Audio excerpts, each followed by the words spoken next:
What's up, subscribers? Sunjetsu here, and today I wanted to go ahead and give you my top 5 list of the top 5 Total War moments in late 2015. And I've done this about a month before the year is over, so there might be something that might happen in Total War with Total War that is worth noting in December, but I decided to go ahead and just do it now because that way I can go ahead and get it done before the end of the year, because I have a lot more videos to make before the year is out.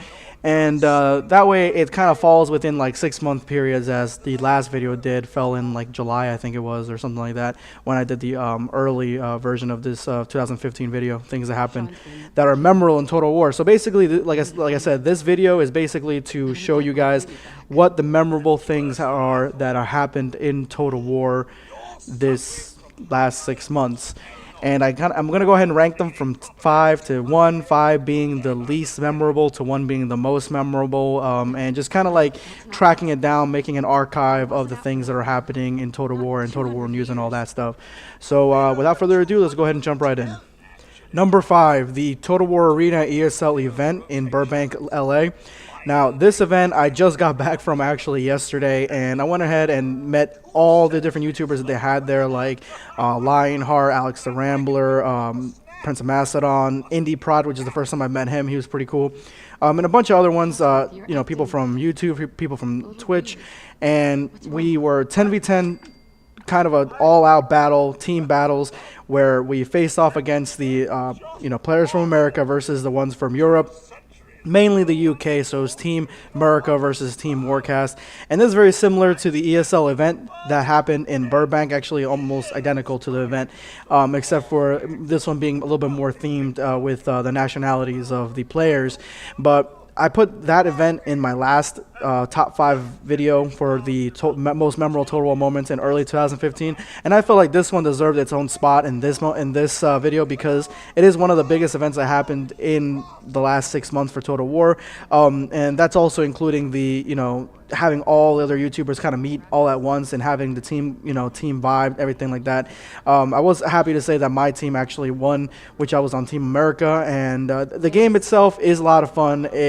These events are meant to broadcast and show how this game is supposed to operate, and the ways of which you're supposed to win with this game, basically playing as a team. And it's kind of hard to do that when you go on Total War Arena and go online and just play with random people, because first of all, you can't really communicate with them effectively, and second of all, you don't really know them, so you can't really trust them. But I can see now in the near future, as this game just launched in America following this event, or along with this event, I can see people with their friends and their buddies getting together, at least 4 or 5 of them, and kind of go ahead and trying to build their team as best as possible. That way they can go ahead and maybe have a chance to have some later Total War Arena tournaments and things like that. But that's what this event is so critical, because it does show you exactly how this game is supposed to run, as I said earlier, and that's the reason it got the number 5 spot. Number 4, Angry Joe comes back to Total War. Now, I put this one in my top 5 list because Angry Joe is one of my favorite YouTubers that I watch regularly, and I like his videos, and he is a Total War player. He is a Total War fan for the most part. Now, he has done reviews for Shogun 2, which he did a very positive review for Shogun 2 way back in the day when Shogun 2 came out. Then Rome 2 came out, and he didn't do such a very positive review, but he outlined the flaws that Rome 2 had, which were quite evident when the game actually released. Then after that, he had nothing to do with Attila. He has had nothing to do with Arena, nothing to do with Kingdoms, anything to do with anything Total War related, up until about, I think it was September, where him, Hera Carthage, Oakley High Def, and Prince of Macedon went to, I believe, somewhere in California. I don't know if it was San Francisco or LA. But they got to play the first demo for Total War Warhammer, and he couldn't be even more excited about it. I think there was another event that he went to where he actually played it as well. I'm not exactly sure if he went to the UK for that event or something, but I'm pretty sure a couple of months back he actually went there and saw the game and was really happy and enjoyed the gameplay. But I think with that one he played the Battle of Blackfire Pass, and with the one in California he played the Battle of the Ambush at Thundering Falls. So he was really excited about this game, and him coming back to Total War kind of is good for me because I like to see his reviews. I like to see what his personal thoughts are on it, and I know he's a Total War fan because he's been here since Shogun 2, and I think he even has mentioned that he's been even as farther back than Shogun 2, maybe as far back as Rome Total War.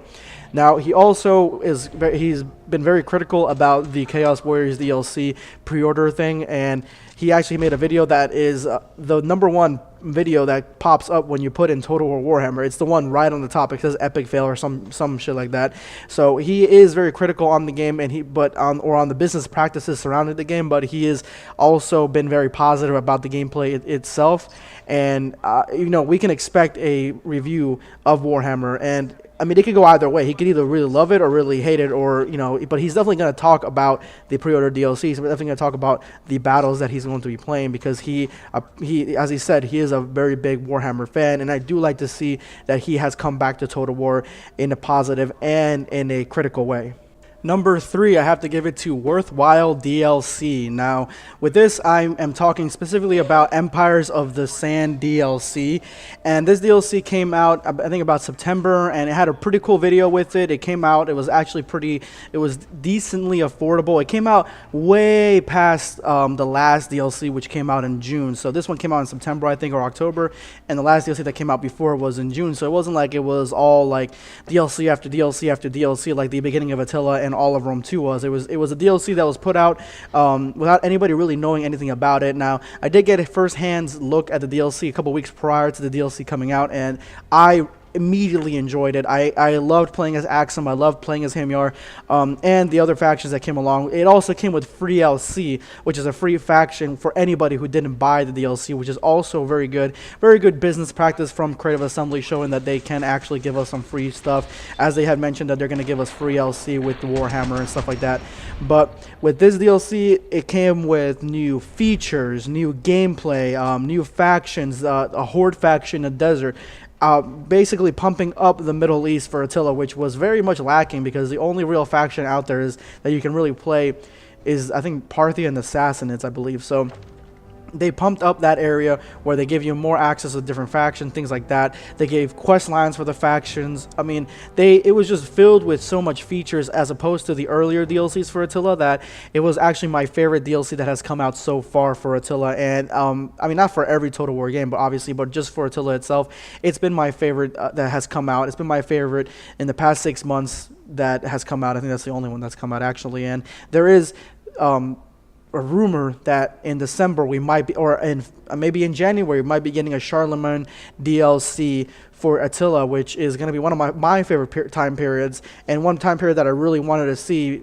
You know, I liked Attila's time period, but I did want to see Charlemagne's time period more because I like the Dark Ages a little bit more, but that's why this gets the number 3rd spot, because we want to see more of these types of DLCs that come out with such force, such you know, depth into them, like features and you know, new characters, quest lines, you know, factions, things like that, with new free DLC coming right around the corner and not just bunched up with a bunch of other DLCs that we have to spend our money on. So good job, Creative Assembly. You guys actually showed us that you guys still know how to do quality DLC and good PR for the DLC. Number 2, I have to give it to the Thundering Falls gameplay video. Now, this is the first time that we actually have seen gameplay footage of Total War Warhammer. Now, I know a couple months back we did see the Battle of Blackfire Pass in a theatrical cinematic sense. It was in cinematic mode. If you guys are familiar with it with other Total War games, I know I'm going to be familiar with it because I'm going to be making a shitload of machinimas with it. But this mode made it so everything looks like it's just from a movie, and it was cool and all. It was great. I loved the way everything looked and everything like that, but at the same time I was looking for the actual gameplay footage. How's the UI gonna look? How is the pathfinding? How are things gonna respond when I click on them? What's the flags look like? And the ambush at Thundering Falls definitely did not fall short. It was breathtaking. It was awesome. Basically, the dwarves lined up in the caves, in a narrow looking pass, and they got ambushed by either they got ambushed, or I'm pretty sure they were doing the ambush. They were getting ambushed. They weren't doing the ambushing, by a horde of greenskins, mainly goblins. They were rushing at them, and it gave us a first look of how these warriors are going to act for all of us when we right click and attack with our units. So I really did enjoy this trailer, I guess, this gameplay footage. A lot of YouTubers got to go ahead and play it beforehand. I know Lionheart, Rambler, and Warrior Sparta, they got to play it. They got their hands on it. Oakley, Angry Joe, Eric Carthage, and POM, they got their hands on it. And I think multiple others who went to the gaming event in the UK, I think they were able to play it. I'm not exactly sure. I've been dying to get my hands on it, but again, I might have to wait till the game comes out. Now, the gameplay itself looked really phenomenal. I love the way the flags looked. It looked enough like Total War, but still with a little bit of fantasy to it. And I love the way the units moved. I love the way the dwarves looked. I love the way the general kind of performed, with all those dwarves kind of carrying him and stuff, and him being able to cast, I think he was able to cast spells from his book, or not from his book, from his general abilities. And then you had I think you had a hero unit too there. So it was just a bunch of different stuff, gyrocopters and everything. So it was a lot of different content in one gameplay footage, and it was just awesome to see, and I would love to see even more. Apparently in the future we are going to get some campaign and battle footage of the greenskins going at it, so maybe that's going to come the next month, and if so, that will definitely be in the early 2016 version of this type of video, which comes out in May or June, probably in May. But anyway, guys, that's the number 2 slot, is the Ambush at Thundering Falls gameplay footage.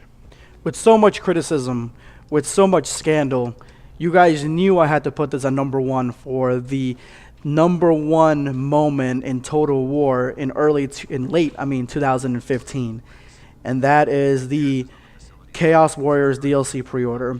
No time in Total War history has one announcement divided the Total War community and the new emerging Total War community of new players that are coming just to play a war-like fantasy game that is Total War, or just Warhammer fans. No event has really divided the community so much than this pre-order announcement. Now, if you guys aren't aware, which if you're watching Total War, if you're following it, then you should be aware by now that the Chaos Warriors DLC, or the Chaos Warriors, are going to be the 5th faction for Total War Warhammer, and they are pre-order bonus for free. They are pre-order bonus, and you get them for free, basically. Now, if you get them after, you have to pay. I'm assuming probably around $10 around there. You know, I mean, I could actually see it with how much death and you know, I don't know, resources go into making this faction. I could see that it would be, you know, maybe even $15. I don't know, but this announcement basically tore the community apart. I know my channel on some videos following the announcement, a lot of my videos got flamed for it. A lot of my videos got, you know, disliked for it. I knew a lot of other YouTubers that got the same amount. I had a lot of YouTubers that shut their mouth about it, wouldn't even talk about it, because they knew the stigma that it's basically trailing behind. Every video that Creative Assembly puts on their channel is followed with hundreds of dislikes and hundreds of comments that are talking about this DLC. Don't put out any more content unless you fix this DLC, this and that, stuff like that. So this is the number 1 event that happened in Total War in late 2015, because this event could be what either makes or breaks Total War Warhammer. Now, from what I've seen, Total Warhammer looks like a solid game. I haven't played it, so I can't verify that. It looks pretty cool. It looks like a solid game, at least in the battles. I haven't seen the campaign yet. And this DLC, in my initial perspective, is that it was cool to get a 5th faction. It was cool to get these guys because I love the trailer. The trailer was fantastic. The units look pretty cool. Now, as a pre-order bonus, I could see how people would be upset, and people are talking, and especially the subscribers, they are upset because they want this faction, which is a critical part of the Total War, or the Warhammer lore, to be a 5th faction that would be at the beginning of the game. The start of the game would be one that would be unleashed with everything else. So it basically tore everything apart. and it hasn't really mended itself ever since. Now, where will Creative Assembly make it for free? I doubt it. I don't think they're the ones that are making it so that we have to get them with pre-order, but it is what it is at this point. I mean, all people are doing right now is, you know, commenting on their videos. I mean, they're disliking a lot of their videos. A lot of players won't even talk about it. Angry Joe came out with a video that's now the #1 Total War Warhammer video. I think it's the #1 Total War Warhammer video, talking about this, you know, how it's like an epic failure to have this. You know, it's basically a shadow looming over something that the whole of the Total War community would rather forget, which is pre-order bonuses because of Rome 2. Rome 2 really set the pre-order bonus stigma on the Total War series because of their pre-order bonus with all the Greek city-states, and then the game came out and it kind of, you know, was terrible. So that's why this gets the #1 spot, because it is the biggest event that has happened in Total War in the last 6 months, and I would even go, you know, be glad to say, or not glad, but I'm confident to say that in the past year, it's the #1 event that has happened in Total War. Anyway, guys, that's my list for the top 5 Total War moments in late 2015. Let me know what you guys think. Put in the comment section below. Let me know what moments came out to you. What do you guys think about this list? What moments would you guys rather add to this list that I may have forgotten? Put in the comment section below. Let me know. Or if you want to discuss any of these moments in greater detail, talk to me. Put in the comment section below. Again, let me know. Let's see if we get 50 likes for any of the moments on this list, or, you know, just for the moments that are going to come ahead. Go ahead and see if we can get 50 likes, and I'll see if I can get this the next video out a lot faster than this last video. Again, I was in LA for the past couple days, so I wasn't able to get many videos out. Plus, I've been playing Fallout 4 a lot, so if you guys are wondering why there is Fallout 4 footage in the background of this video, it is because I've been playing it non-stop, and yeah, that's been taking a lot of my time. And then this week coming up, Star Wars Battlefront comes out, and I'll be doing that. So I have my week set up pretty hectic with these games. If you guys would like to play Battlefront, go ahead, and you guys are getting it, and you guys have PS4, tell me what your name is and put it in the comment section below, and let me know. That way I can go ahead and add you, and we can go ahead and play and fight the rebels and the Imperials together. Anyway, guys, that's gonna be my list. This is gonna be Sunjutsu signing off. Take care, guys. To make before the year is out, and that way it kind of falls within like 6-month periods, as the last video fell in like July, I think it was, or something like that, when I did the early version of this 2015 video, things that happened that are memorable in Total War. So basically, like I said, this video is basically to show you guys what the memorable things are that are happened in Total War this last 6 months. And I'm going to go ahead and rank them from 5 to 1, 5 being the least memorable to 1 being the most memorable, and just kind of like tracking it down, making an archive of the things that are happening once, and having the team, you know, team vibe, everything like that. I was happy to say that my team actually won, which I was on Team America, and the game itself is a lot of fun. These events are meant to broadcast and show how this game is supposed to operate, and the ways of which you're supposed to win with this game, basically playing as a team. And it's kind of hard to do that when you go on Total War Arena and go online and just play with random people, because first of all, you can't really communicate with them effectively, and second of all, you don't really know them, so you can't really trust them. But I can see now in the near future, as this game just launched in America, following this event, the ones from Europe, mainly the UK, so it's Team America versus Team Warcast, and this is very similar to the ESL event that happened in Burbank, actually almost identical to the event, except for this one being a little bit more themed with the nationalities of the players. But I put that event in my last top 5 video for the most memorable Total War moments in early 2015, and I feel like this one deserved its own spot in this video, because it is one of the biggest events that happened in the last 6 months for Total War, and that's also including the, you know, having all the other YouTubers kind of meet all at in Total War and Total War news and all that stuff. So without further ado, let's go ahead and jump right in. Number 5, the Total War Arena ESL event in Burbank, LA. Now, this event I just got back from actually yesterday, and I went ahead and met all the different YouTubers that they had there, like Lionheart, Alex the Rambler, Prince of Macedon, Indie Prod, which is the first time I met him. He was pretty cool. And a bunch of other ones, people from YouTube, people from Twitch, and we were 10v10, kind of an all-out battle, team battles, where we faced off against the, players from America versus.